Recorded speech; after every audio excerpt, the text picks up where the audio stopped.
Vamos abrir a nossa Bíblia no livro de João, capítulo 21. Uma leitura um pouco longa.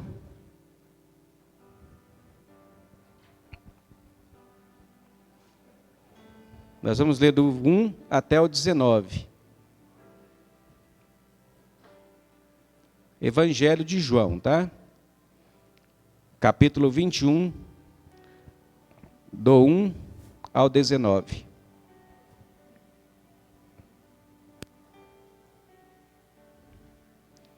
Amém? Todos acharam? Diz assim a palavra do Senhor. Depois disso, tornou Jesus a manifestar-se aos discípulos junto ao mar de Tiberíades. E foi assim que ele se manifestou. Estava junto Simão Pedro, Tomé, chamado Dídimo, Natanael, que era de Caná da Galileia, os filhos de Zebedeu e mais 2 dos seus discípulos. Disse-lhes Simão Pedro: vou pescar. Disseram-lhe os outros: também nós vamos contigo. Saíram e entraram no barco, e naquela noite nada apanharam. Mas ao clarear da madrugada estava Jesus na praia. Todos o viam. Os discípulos não o reconheceram que era ele. Perguntou-lhes Jesus: filhos, tende alguma coisa de comer? Responderam-lhes: não. Então lhes disse: lançai as redes à direita do barco e achareis. Assim fizeram, e já não podia puxar as redes, tão grande era a quantidade de peixes. Aquele discípulo a quem Jesus amava disse a Pedro: é o Senhor. Simão Pedro, ouvindo que era o Senhor, cingiu-se com suas vestes, porque havia se despido, e lançou-se ao mar. Mas os outros discípulos vieram no barquinho, puxando as redes com os peixes, porque não estavam distante da terra, senão quase 200 côvados. Saltaram em terra e viram ali umas brasas, e em cima peixes. E havia também pão. Disse-lhe Jesus: trazei alguns dos peixes que acabaste de apanhar. Simão Pedro entrou no barco e arrastou a rede para a terra, cheia de 153 grandes peixes. E não obstante serem tantos, a rede não se rompeu. Disse-lhes Jesus: vinde, comei. Nenhum dos discípulos ousava perguntar-lhe: quem és tu? Porque sabiam que era o Senhor. Veio Jesus, tomou o pão, e lhes deu, e de igual modo o peixe. E já era esta terceira vez que Jesus se manifestava aos discípulos, e depois de ressuscitado dentre os mortos. Depois de terem comido, perguntou Jesus a Simão Pedro: Simão, filho de João, amas-me mais do que os outros? Ele respondeu: sim, Senhor, tu sabes que te amo. Ele lhe disse: apacenta os meus cordeiros. Tornou a perguntar-lhe pela segunda vez: Simão, filho de João, tu me amas? Ele respondeu: sim, Senhor, tu sabes que eu te amo. Disse-lhe Jesus: pastorei as minhas ovelhas. Pela terceira vez, Jesus lhe perguntou: Simão, filho de João, tu me amas? Pedro entristeceu-se, porque ele lhe ter dito pela terceira vez: tu me amas? E respondeu-lhe: Senhor, tu sabes todas as coisas, tu sabes que eu te amo. Jesus lhe disse: apacenta as minhas ovelhas. E em verdade te digo, que quando eras mais moço, tu te cingias a ti mesmo, e andava por onde queria. Quando, porém, fores velho, estenderás a mão, e outro te cingirá, e te levará para onde não queres. Disse isto para com o gênero, para significar com que gêneros de morte Pedro havia de glorificar a Deus. E depois de assim falar, acrescentou-lhe: segue-me. Amém? Senhor, em nome de Jesus, eu quero colocar, a Deus, as nossas vidas diante do Senhor nesse momento, e pedir a Deus que o Teu Espírito Santo possa falar conosco nesta noite.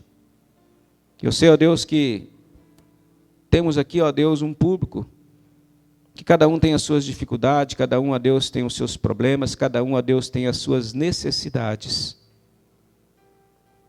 Mas eu sei, ó Deus, que o Senhor é um Deus soberano, um Deus que pode todas as coisas, vê todas as coisas, e sabe e conhece o coração de cada um. Por isso, ó Pai, no nome de Jesus, que o Teu Espírito Santo possa mover no nosso meio nesta noite. Que o Teu Espírito Santo possa achar lugar no nosso meio.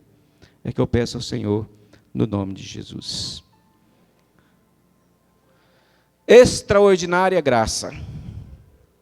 Eu ouvi esta palavra através do pastor Hernando Dias Lopes e assinalei algumas coisas aqui e gostaria de compartilhar com você nesta noite. Esta é uma história de um homem, ou da experiência de um homem, que experimentou essa extraordinária graça de Deus em sua vida. Assim como eu, como você e como muitos outros, também um dia veio a experimentar essa soberana e essa magnífica graça, essa extraordinária graça de Deus em nossas vidas. Quero então que o Espírito Santo possa nos conduzir a entender algo um pouco mais sobre a vida do apóstolo Paulo, do apóstolo Pedro. O pastor Daniel um dia desse pregou a respeito de Pedro, falando sobre Pedro, e eu quero então falar sobre este homem. Quem foi este homem? Filho de João, irmão de Tomé de André, que morava em Cafarnaum, casado. A Bíblia diz que Jesus curou a sua esposa, então ele era casado. Era trabalhador no ramo de pesca. E que se tornou um dos discípulos e apóstolos de Jesus.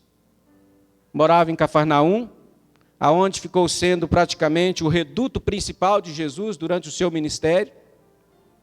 Mas quem foi esse homem? Esse homem que Jesus chamou para ser seu discípulo, que chamou para ser o seu apóstolo. Quem foi esse homem? Que se tornou líder dos outros discípulos, mesmo antes de Jesus morrer e depois da ressurreição. Mesmo depois da queda que ele teve, ele permaneceu líder daquele povo, daqueles homens. Tanto que nós lemos aqui que em um dado momento ele já tinha ido para Galiléia e esperando Jesus, e Jesus não aparecia ali. E ele disse: eu vou pescar. E todos os outros disseram: eu também vou, nós também vamos com você. E isso eu abro um parênteses aqui para você que é líder. A sua palavra, o seu movimento tem muita importância sobre os outros. É necessário você estar atento a isso. Que aquilo que você faz, aquilo que você tem objetivo de fazer, você vai sempre chamar a atenção de alguém e vai ter alguém que vai estar seguindo você. Quem foi esse homem? Que cheio do poder de Deus, pregava e as multidões se convertiam, orava pelos enfermos e eles eram curados, que pregava o evangelho de Cristo por onde passava, tanto para judeu quanto para gentil. Quem era esse homem? Podemos dizer que esse homem, ele simboliza ou representa a humanidade. É símbolo das nossas fraquezas, da nossa inconstância, símbolo da nossa predisposição de mudar de lado, de uma hora estar fazendo uma coisa, pensando de um jeito, e de outra hora pensando de outro. É símbolo da nossa natureza dada ao pecado. É símbolo de um homem que realmente tem a tendência de fazer coisas que não agradam ao Senhor. Pedro é esse homem, cheio de contrastes, cheio de conflitos internos, cheio de conflitos externos, cheio de tensões. Este era Pedro, um homem capaz de fazer uma afirmação de fé robusta: tu és o Cristo, o Filho do Deus vivo. E logo em seguida, ser usado por Satanás para tentar tirar Jesus do caminho da cruz. Capaz de uma fé que o fez andar sobre a ordem de Jesus sobre o mar. Mas que em seguida, olhando para a circunstância, olhando para as dificuldades, olhando para os problemas, duvidou. Um homem capaz de dizer para Jesus: mesmo que todos te abandonem, eu jamais te abandonarei. Estou pronto para ir contigo para a prisão ou para a morte. Para em seguida negá-lo 3 vezes. De maneira covarde. Quem é esse homem? Este homem, ele está aqui nesta noite. Esse homem faz parte deste lugar nesta noite. As atitudes desse homem são muito das nossas atitudes. Esse homem é eu, é você, somos nós somos Pedro. Cada um de nós. Cada um de nós com as suas debilidades, com as suas esquisitices que o ser humano tem. Cada um de nós somos Pedro. E mais da mesma forma que Jesus fez na vida de Pedro, da mesma forma que ele agiu na vida de Pedro, transformando a vida de Pedro, eu tenho certeza que nesta noite, Deus também, Jesus também, tem o poder de transformar a sua vida, transformar a minha vida. Amém? Um dos primeiros encontros de Pedro com Jesus foi às margens do mar da Galileia. Quando os pescadores já tinham pelejado durante toda a noite, nada havia pego, estavam ali já lavando as suas redes, cansados, tirando talvez das redes ali pedaços de pau, tirando das redes ali pedregulhos. E Jesus então começa a pregar para a multidão à beira do mar, e ele se encosta ali, e Pedro está ali lavando as suas redes.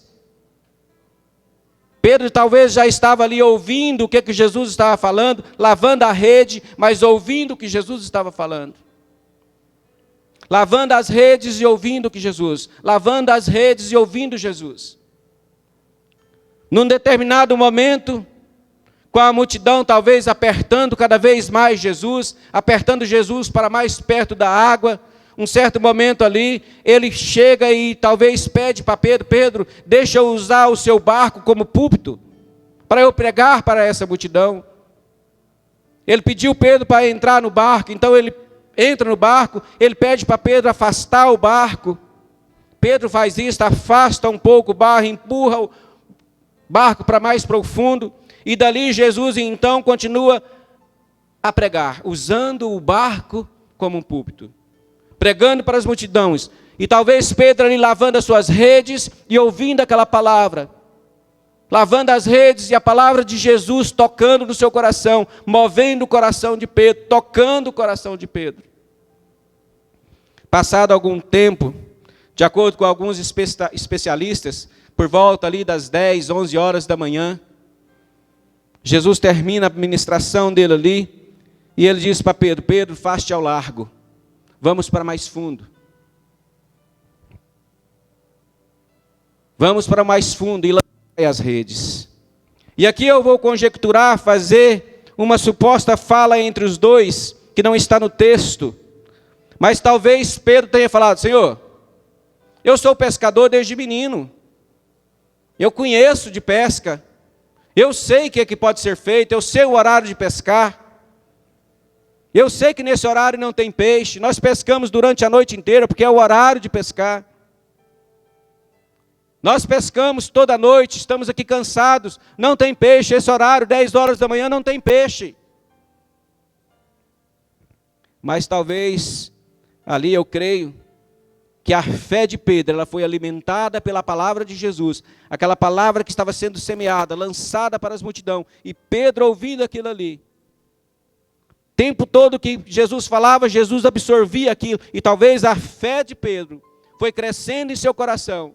E quando Jesus mandou que ele jogasse a rede, mesmo que ele tenha tido esse diálogo com Jesus, ele falou: Senhor, eu sei de tudo isso, eu sou especialista aqui, mas sobre a tua palavra eu vou lançar as redes. E ele fez. E ele fez. Senhor, o Senhor está mandando eu jogar a rede, eu vou jogar. Senhor, o Senhor está mandando eu fechar esse negócio, eu vou fechar. Senhor, o Senhor está falando que eu preciso mudar a minha direção, então na tua palavra eu vou mudar. Senhor, o Senhor está falando que eu preciso mudar o meu foco de oração, então eu vou mudar. Senhor, o Senhor está falando que eu preciso deixar essas companhias? Então eu vou deixar. Quando eles lançam a rede, um cardume de peixes pula sobre a rede. Era tanto peixe que aquelas redes estavam quase se rompendo. A Bíblia diz que as redes estavam quase rasgando, rompendo, e o barco começava a ir a pique, ou seja, começava a afundar. Tiveram que chamar outro barco para ajudar. E quando Pedro percebe que está diante de um milagre extraordinário, ele larga a rede, ele larga o barco, ele larga os peixes e corre para Jesus e diz: Senhor, se afaste de mim. Senhor, não se aproxime de mim, vai embora. Eu sou pecador, não sou digno de que o Senhor esteja perto de mim. Não sou digno de estar na sua presença. Afaste de mim. Mas Jesus olha para Pedro, conhecendo toda a sua vida, conhecendo todas as suas dificuldades. Ele olha e fala assim: Pedro, levante-se, não temas, farei de ti a partir de hoje pescador de homem. Naquele momento, Pedro foi alcançado pela extraordinária graça de Deus. Ele foi alcançado pela extraordinária graça de Deus e tornou-se um seguidor de Jesus. Ele caminhou com Jesus, ouviu seus ensinamentos, viu Jesus realizar grandes milagres, leprosos eram purificados, coxos andavam, cegos viam, surdos ouviam, mudos falavam, mortos ressuscitavam, surdos ouviam, endemoniados eram libertos, viu a multiplicação de peixes e pães, ele participou de muitos milagres, ele viu tudo que Jesus estava fazendo, todos os milagres, ele viu que Jesus era o Messias, ele via que tinha Deus na vida de Jesus.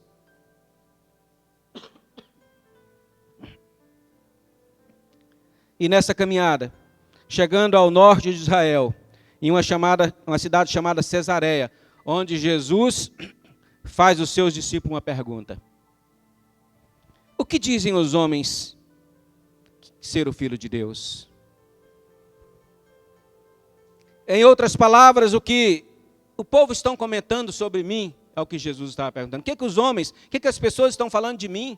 O que as pessoas estão falando da minha pessoa, quem eu sou? E os discípulos logo dizem, uns dizem que tu és João Batista, outros dizem que tu és Elias, outros Jeremias, outros ou qualquer outro profeta. Ou seja, nas palavras dos discípulos, o povo não tinha a menor ideia de quem era Jesus. E passado talvez 2000 anos, tem muita gente que ainda não sabe quem é Jesus. Talvez até no nosso meio. Muita gente que ainda não sabe quem é Jesus, não conhece Jesus. Não sabe nada a respeito de Jesus. Talvez Jesus é apenas mais um filósofo. Jesus é uma pessoa muito boa, um grande homem, um grande pensador. Mas poucos sabem quem é de verdade Jesus, assim como naquela época. E até hoje tem muita gente que não. Jesus então volta a perguntar para eles: e vós, o que dizem? O que dizes que eu sou, quem eu sou? Pedro, que era falante, Pedro, que não gostava que ninguém respondesse na sua frente, ou era mais interativo, respondeu na frente: tu és o Cristo, o Filho de Deus vivo. E aí Jesus olha para ele e falou: bem-aventurado tu és, Simão Barjonas, porque não foi carne nem sangue que o revelaste, mas sim o meu Pai que estás no céu. Em outras palavras, Jesus estava dizendo a Pedro: Pedro, não pensa que você é mais inteligente que os outros, é mais especial, é mais espiritual que os outros. Não. Se o meu Pai não te revelasse quem eu sou, você estaria como os outros, sem saber, perdido. Porque quem que te revela Jesus é o Espírito Santo hoje. É Ele que te apresenta o Filho de Deus. É Ele que te convence, é Ele que nos convence. É Ele que tem que mostrar quem é o Filho de Deus.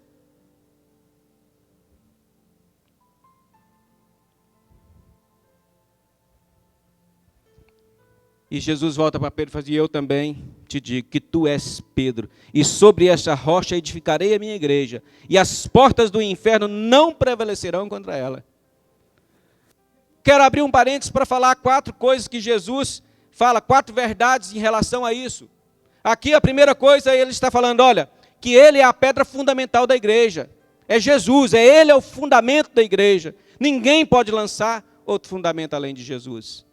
É só ele. Ele é a pedra fundamental, ele é a pedra de esquina. É nele que a igreja está firmada. Olha só o versículo novamente. Tu és Pedro, e sobre essa rocha, ele está falando dele. Jesus, não é Pedro. Sobre esta rocha edificarei a minha igreja, e as portas do inferno não prevalecerão contra ela. Então, uma primeira coisa que eu aprendo aqui nessa fala de Jesus é que ele é a rocha, ele é a pedra, ele é a sustentação da igreja. Uma segunda coisa que eu aprendo aqui, Jesus é o dono da igreja. Ele é o dono. A igreja ela não pertence a mim, não pertence a você, não pertence a nós. A igreja é dele. É do nosso Senhor e Salvador Jesus Cristo. Ele não passou procuração para mim, não passou procuração para o Daniel, não passou procuração para ninguém, para poder falar que a igreja é sua, fazer alguma coisa em nome dele, sem ele permitir. A igreja é dele. Por isso existe uma preocupação muito grande de nós, muitas vezes, falarmos contra a igreja. Porque a igreja pertence ao Senhor Jesus Cristo. Muitas vezes nós queremos falar muito da igreja, do corpo de Cristo, outras denominações, falar de outros pastores. Nós precisamos tomar cuidado com isso, porque a igreja é dele. É ele que é o dono.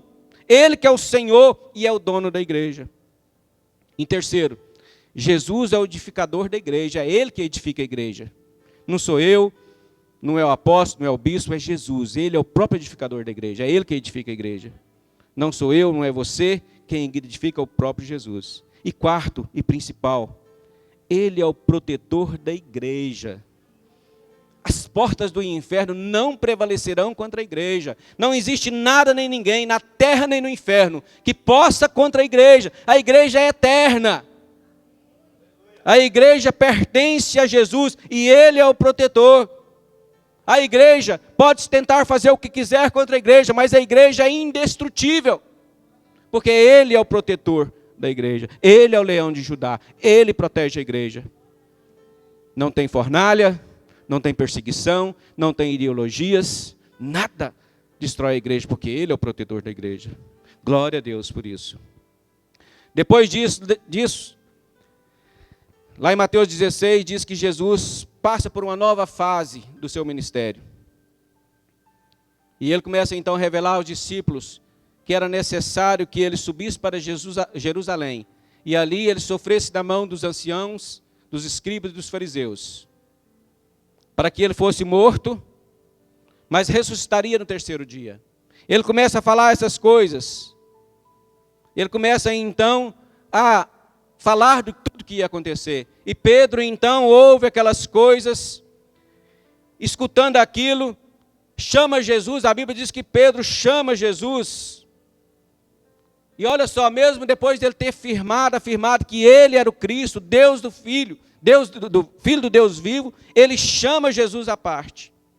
E a Bíblia diz que ele começa a reprovar Jesus, a repreender Jesus, dizendo: tem compaixão de ti. Não fala essas coisas, de modo nenhum isso pode te acontecer. Larga dessas ideias, você tem que falar de vida, não pode ficar falando de morte.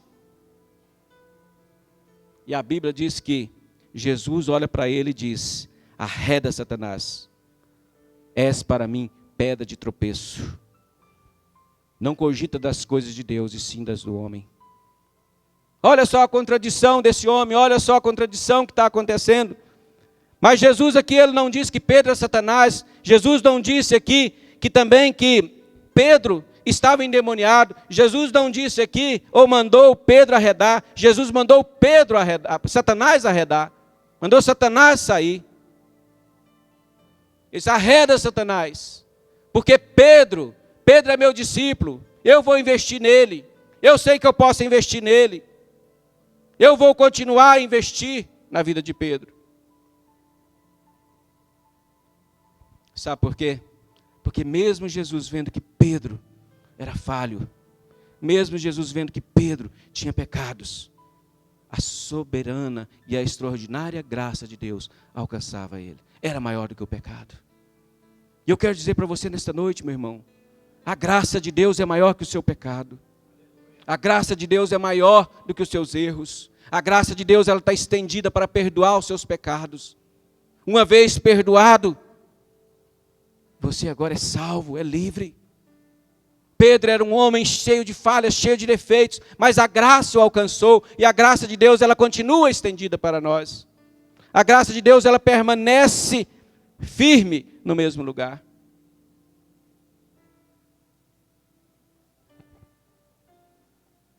Jesus então marcha para Jerusalém. Quando ele entra em Jerusalém, a multidão começa a clamar: Hosana, Hosana. Bem-vindo, bendito seja o Senhor, o que vem em nome do Senhor.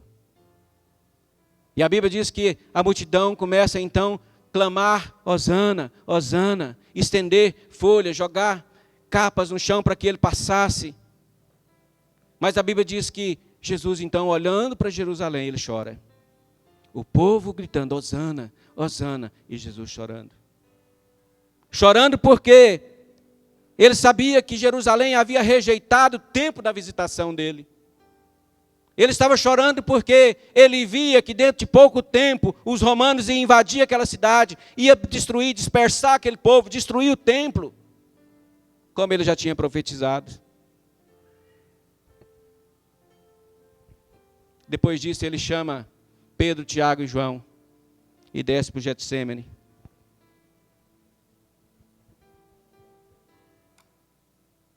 Lá no Getsêmani, ele começa então a orar, a clamar a Deus.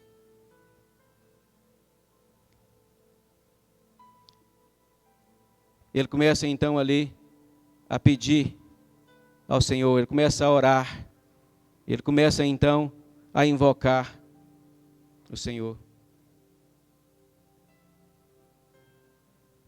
Ele começa, a Bíblia diz que o Rei dos Reis, Senhor do Senhor, o Deus do universo, prostra no chão e com forte clamor, clama a Deus Pai. Um pouco antes, no cenáculo, Jesus ali, preparando a ceia, que nós vamos participar hoje, os discípulos começam a discussão.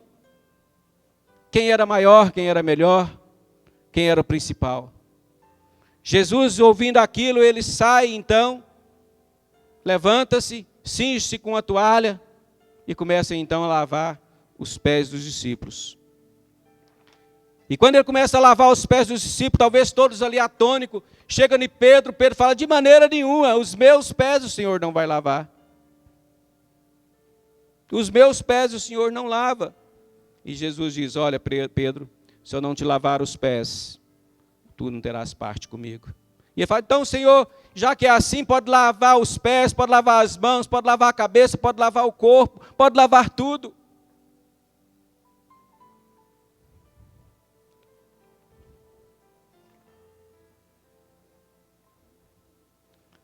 E eu peguei um trecho aqui.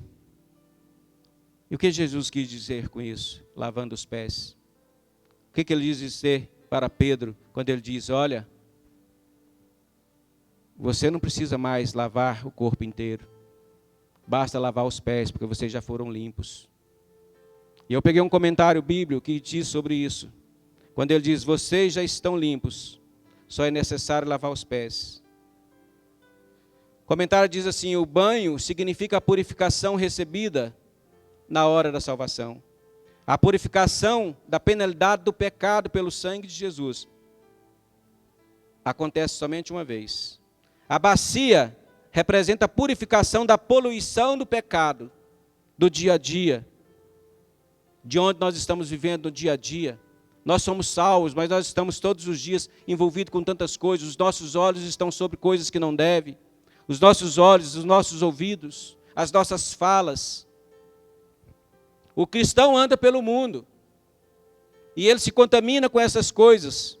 E nós precisamos, então, o lava-pés significa que nós precisamos todos os dias nos lavar com a palavra de Deus, nos purificar com a palavra de Deus, tirar um tempo para buscar na palavra de Deus, ouvir o que é de Deus.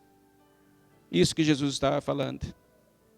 E ali Jesus então falou para eles do céu, da casa do Pai. Jesus falou ali também da sua segunda volta. Falou sobre o Espírito Santo que seria derramado sobre o seu povo. E então ele vai para o Getsêmani. E lá ele começa então a clamar a Deus. Ele fala para os discípulos: ficai aqui, eu vou orar. E ele vai a primeira vez, chora, ora, clama. Quando ele volta, eles estão dormindo. Não pudeste orar nem um pouco comigo? Volta de novo, a Bíblia diz que ele volta, chora, molha a terra com suas lágrimas, o seu clamor. Ele diz: Pai, se possível, livra de mim esse cálice. Passa de mim esse cálice. A terceira vez ele volta. E a Bíblia diz que nessa hora agora já não é só as lágrimas, agora também ele molha a terra com o sangue dele. Porque ele sua sangue. Os poros se abrem e é derramado sangue ali. E ele clama novamente: Pai, livra-me desse cálice. Mas a Bíblia diz também que logo vem um anjo e serve o Senhor. Vai ali e serve. Está com ele. Mas ele não está para falar para Jesus desistir. Ele está ali para confortar Jesus. E ele volta novamente. Mesmo ele orando, clamando, eles ali dormindo. E aí eu pergunto: quantos de nós estamos dormindo também? Jesus só foi ali. E muitos de nós estamos dormindo. Talvez ele pode voltar e pegar alguns e dizer: não pudestes orar comigo, não pudestes estar comigo.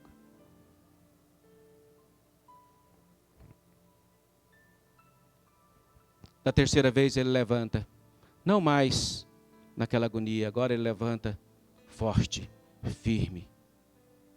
Ele levanta agora cheio de poder.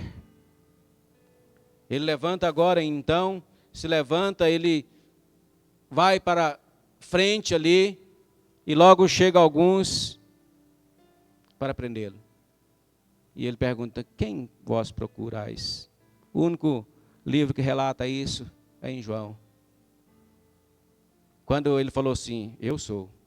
Nós procuramos Jesus. Eu falei: eu sou. A Bíblia diz que todos caíram para o chão. Queria ver isso lá no céu, se tiver um videotape. Aqueles soldados todos caíram no chão. Todos caíram no chão. A partir daqui ele é preso. Ele é cuspido. Quando ele é levado ao sinédrio, ele está firme, como um rei que vai para a sua coroação. Ele é condenado à morte de cruz. E caminha para a cruz impávido, triunfante. Ele não teme mais a cruz. Ele está fortalecido. A multidão acompanha, muitos atônicos, outros com deboche, com ironias. Este é o Cristo. Este é o Rei dos Judeus. Os cravos trespassam suas mãos, trespassam os teus pés. Ele é levantado no madeiro. E naquela cena de horror, ele consegue transformar em um palco para a exaltação do nome do Senhor e para a sua salvação. Nesse palco, aonde tudo parecia perdido, ele conquista a sua salvação. Ele te compra de volta. Ele te resgata de volta.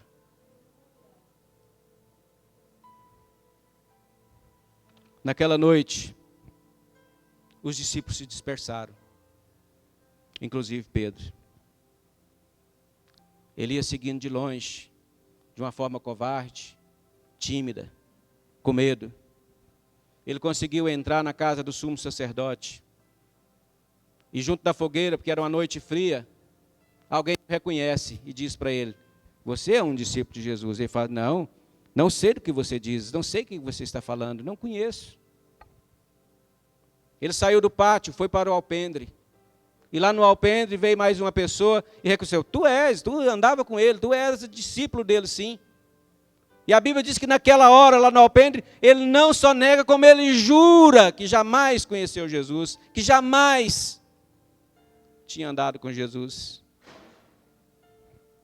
Passado mais um tempo, chegam alguns dele e falam assim, não, você realmente andava com ele, você era um discípulo dele. E agora a Bíblia diz que ele não só nega, ele não só simplesmente, mas ele começa a xingar, a falar palavrões.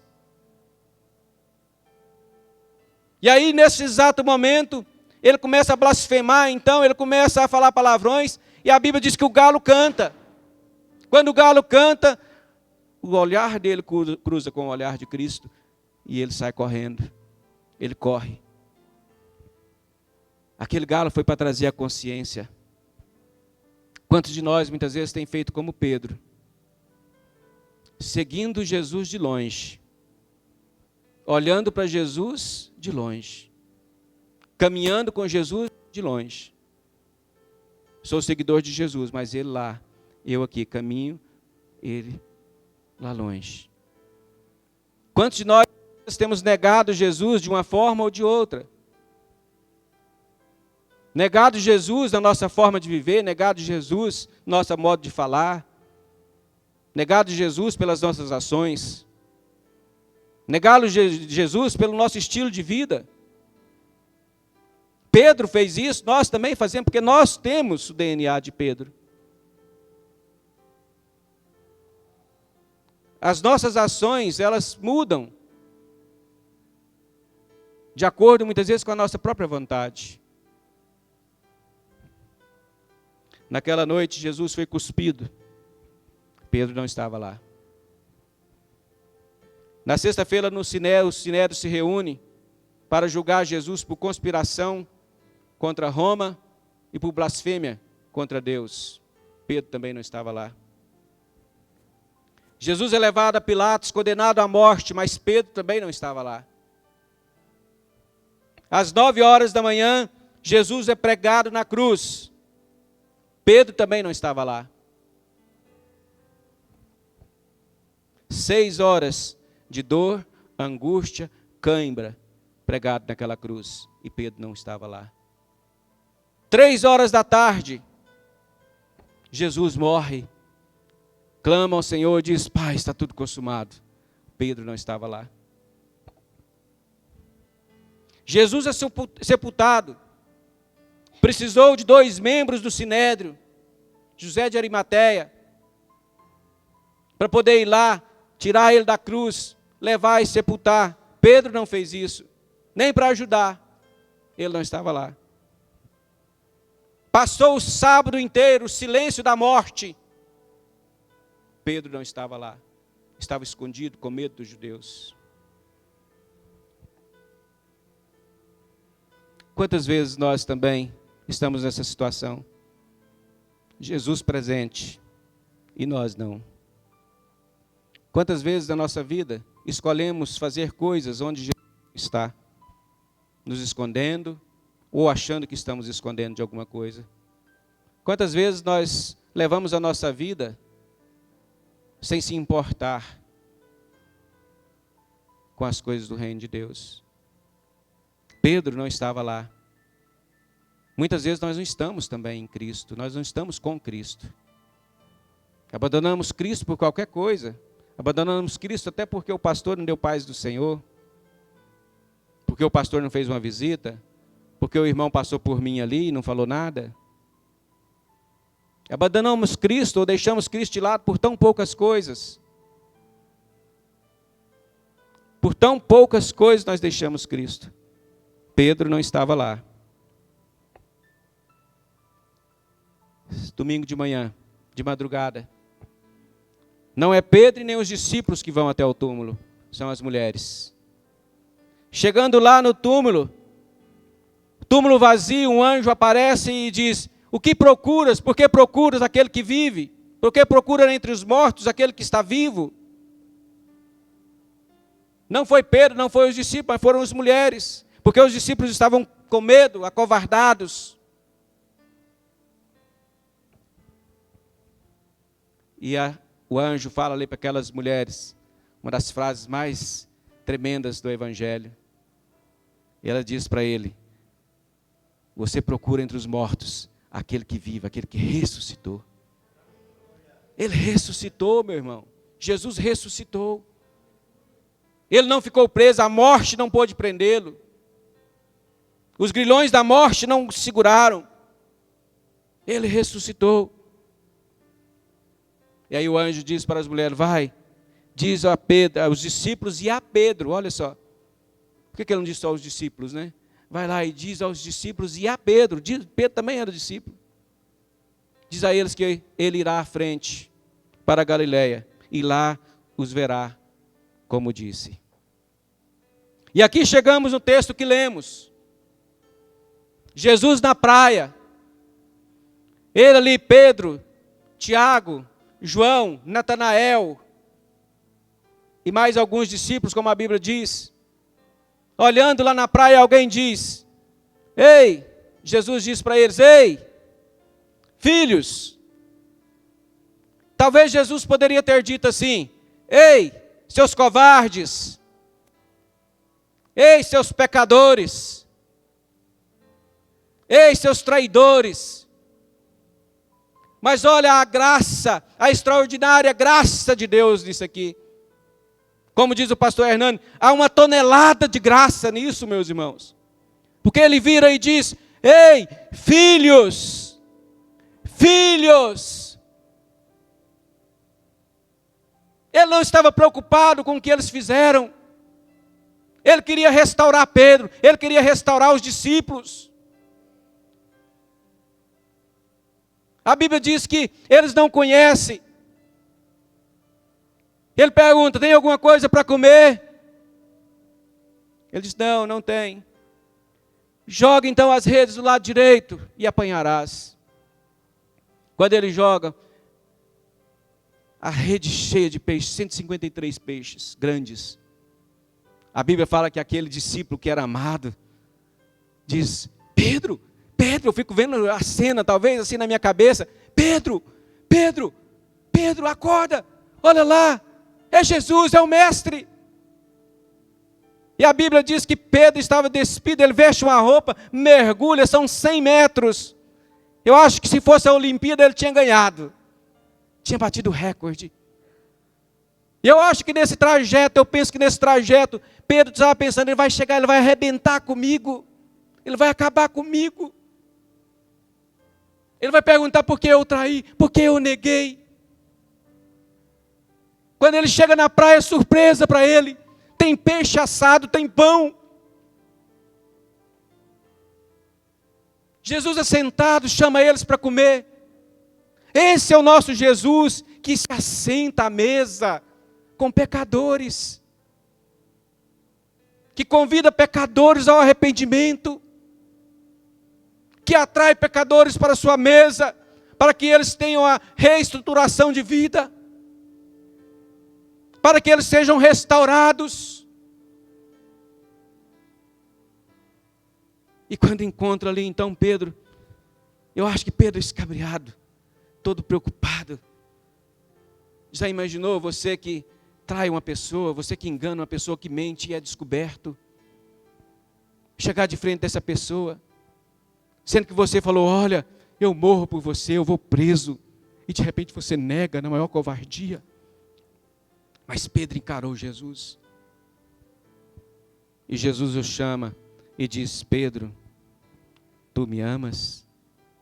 Ele diz: sim, Senhor, tu sabes que eu te amo. Pedro, tu me amas? Senhor, o Senhor sabe todas as coisas, o Senhor sabe que eu te amo. Pedro, tu me amas? E nisso aqui tem um mistério. Porque da mesma forma que Pedro negou Jesus 3 vezes, Jesus leva Pedro a confessar o seu pecado 3 vezes. Jesus leva Pedro a confessar o amor dele 3 vezes. E ali naquele momento, então, Pedro é restaurado. Pedro é restaurado completamente. E a partir dali o seu ministério se transforma. O seu ministério vira outro ministério totalmente diferente. Pedro já não tem mais medo. Pedro já não tem mais medo da morte. Ele começa a pregar e as multidões se converterem. Ele começa a passar pelas pessoas e curar. O ministério dele foi transformado porque ele foi restaurado. Porque Jesus é o Deus que restaura. Deus não quer que você, não quer que eu fique caído para sempre no pecado. Ele está sempre querendo nos restaurar. Ele está sempre querendo te restaurar, me restaurar. Nós somos filhos agora, nós somos nova criatura. Pedro foi totalmente restaurado na sua vida. E você nesta noite, você que está aqui, se você quiser ser restaurado pelo Senhor, Ele está com as mãos estendidas para isso. Ele quer te restaurar. Ele quer fazer uma nova criatura. Ele quer que você venha sentar na mesa com Ele, que os seus sonhos, que seus ideais sejam restaurados. Quem está com Cristo tem dificuldade, sim, mas nós temos a certeza da vitória. Nós temos certeza de um caminhar triunfante. Jesus Cristo está aqui hoje, com a mesma proposta que Ele tinha para Pedro. A proposta de te fazer mais que vencedor, de te restaurar. Amém, queridos? Jesus, Ele é o nosso restaurador. Jesus é aquele que tem a graça extraordinária. Uma graça que ninguém pode entender e nem compreender. Tem um certo pastor que diz que nós nem arranhamos ainda a graça, porque nós não compreendemos. Porque essa graça é o amor que te perdoa, o amor que te aceita. Na graça, já não é pelo seu esforço mais, é pela sua fé em Jesus Cristo. Não é pelo tanto que você faz, mas é pelo tanto que você crê e pelo que você aceita. O fato de você aceitar Jesus como seu Senhor e Salvador e aceitar essa graça é que te faz um salvo. Você é salvo para as boas obras. E não fazer boas obras para ser salvo. Na salvação, na graça, você precisa crer. Precisa crer no perdão de Jesus na sua vida. Precisa crer que Ele é o Salvador. Precisa saber que Ele te resgata das trevas. Que Ele que morreu lá na cruz por você. Foi Ele que fez a aliança. É Ele que segura na mão de Deus. Hoje segura na sua.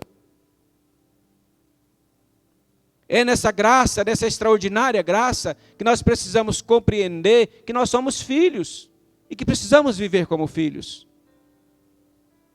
Usufruir daquilo que o Pai tem. E nesta noite, quero deixar essa palavra para você, dessa extraordinária graça, e dizer para você que da mesma forma que Deus perdoou Pedro, porque se fosse qualquer um de nós, talvez não perdoaria Pedro. Qualquer um de nós não teria capacidade para perdoar, mas Ele perdoou. E Ele não importa com o seu pecado hoje. Ele não importa com o que você fez, o que você vai fazer. Ele se importa é se você o reconhece como Senhor e Salvador. Isso que é importante para Ele.